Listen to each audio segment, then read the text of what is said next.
동성애자였음에도 불구하고 프랑스의 필리프 왕자는 2번 결혼했고 그의 직계 후손들이 유럽 각지의 권력자 자리를 차지하면서 유럽의 조부라는 별칭을 얻었다. 이들 후손 중에는 스페인의 2 여왕, 사르데냐 여왕, 섭정 필리프 2세, 그리고 프랑스의 마지막 군주 루이 필리프까지 포함되어 있다. 르조빅 10년에 즉위한 루이 13세는 프랑스를 통치한 명군이었지만 왕비 안과의 사이에서는 오랫동안 아들을 얻지 못했다.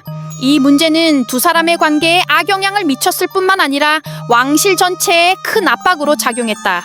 결혼 23년 만인 1938년 마침내 왕비아는 루이 디웨도네라는 왕세자를 낳았고 곧바로 왕위 계승자로 지명되었다. 그런데 불과 2년 뒤 또 한 명의 왕자가 태어났으니 바로 필리프였다.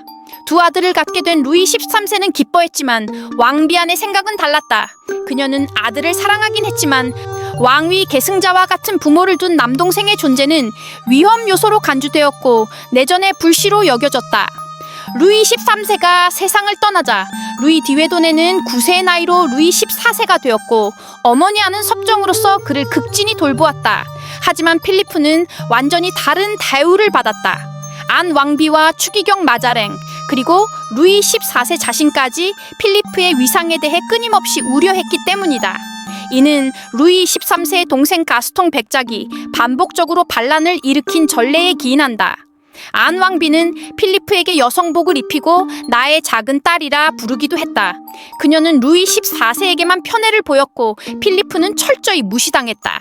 역사학자들에 따르면 왕비는 필리프를 사랑하되 그가 형의 정적이 되지 않도록 치밀하게 조치했다. 필리프는 타고난 영리함에도 불구하고 정식 교육은 청소년기를 지나서야 시작되었다. 마자랭은 오히려 그를 여성처럼 나약하게 키우려 했다. 1261년 마자랭이 사망하고 루이 14세가 절대 권력을 손에 쥔 후 그는 스페인 공주와 결혼했다. 필리프는 이제 자유롭게 살 수 있을 거라 기대했지만 루이 14세는 여전히 마자랭과 어머니의 방식대로 동생을 억압했다. 루이 14세는 가스통 백작으로부터 오를레앙 백작의 자귀를 빼앗아 필리프에게 줬지만 대부분의 재산은 회수하고 왕실 수당에 의존하게 했다. 게다가 필리프는 사랑하지도 않는 두 여성과 정치적 목적으로 강제로 결혼해야 했다. 첫 번째 아내는 영국의 헨리에타 공주였다.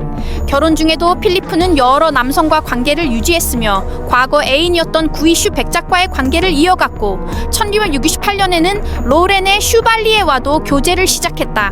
흥미롭게도 헨리에타 공주는 양성애자였던 구이슈 백작을 유혹함으로써 남편에게 복수했다. 1670년 헨리에타 공주는 갑작스럽게 사망했고 필리프는 슬퍼했지만 동시에 자유로움을 느꼈다. 2딸만 둔 상태였던 그는 또다시 루이 14세의 압박에 의해 독일 공주 엘리자베트 샬롯트와 재혼했다. 다행히도 이번 결혼은 비교적 원만했다. 엘리자베트는 성숙한 인물이었고 남편의 성적 성향에 별다른 관심을 두지 않았다. 두 사람 사이에는 두 아들과 한 딸이 태어났다. 하지만 필리프는 여전히 왕실 권력에서 배제되었고 형 루이에게 지속적으로 모욕을 당했다. 삶의 모든 결정권은 두 아내에게 넘어갔으며 필리프는 이에 대한 반항으로 자신의 동성애적 성향을 공개적으로 드러냈다.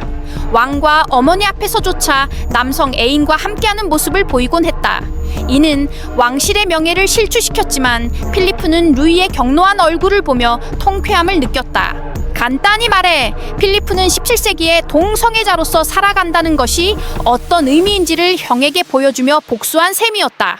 오늘날 동성애는 자연스러운 성적 지향으로 인식되며 세계 여러 나라에서 법적으로도 보호받는다.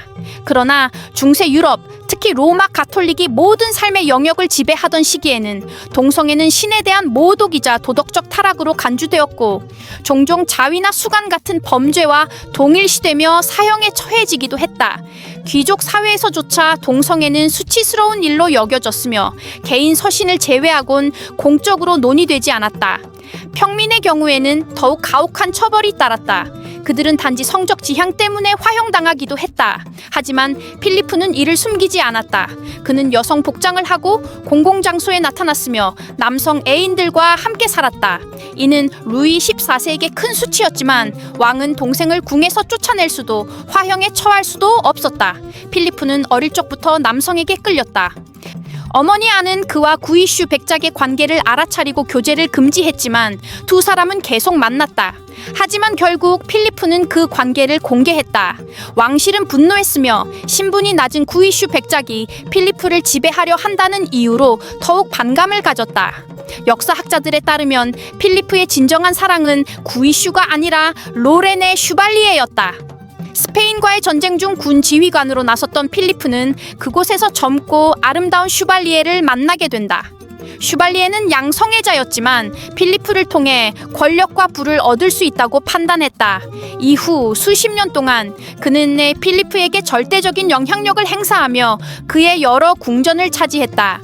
필리프는 그와 함께한 연회에서 여성 복장을 하기도 했고 헨리에타는 이 관계를 끊기 위해 오빠와 공모해 슈발리에를 이탈리아로 추방시켰다. 이 일로 필리프는 큰 상실감을 느꼈지만 이후 슈발리에는 그가 엘리자베트와 재혼한 뒤 프랑스로 돌아왔다. 재혼 이후에도 필리프는 슈발리에를 비롯한 여러 남성과의 관계에 충실했으며 이들에게 아낌없이 돈을 쏟아부었다. 필리프의 삶은 동성애 역사에서 하나의 전환점이었다. 그는 17세기에 공개적으로 동성애자로 살아간 유일한 왕실 인물이었으며 놀랍게도 사회적으로 큰 처벌을 받지 않았다. 가족들은 불편해했지만 슈발리에의 추방을 제외하면 필리프는 자신의 성적 지향 때문에 법적 사회적 제재를 받은 적이 없다. 그의 아버지 루이 13세 역시 동성애자였을 가능성이 있으나 생전에는 그 사실이 철저히 숨겨졌고 여성적인 면모를 드러낸 적도 없었다. 그는 내성적이고 금욕적인 군주로 알려져 있다. 반면 필리프는 타고난 매력과 지성, 군사적 재능을 지닌 인물이었다. 그러나 당시의 정치적 분위기와 형 루이의 절대 권력 아래 그는 자유를 억압당한 차에 살아야 했다. 어릴 적부터 어머니와 마자랭의 조롱을 받으며 자라났고 정치적 권한은 전혀 주어지지 않았다.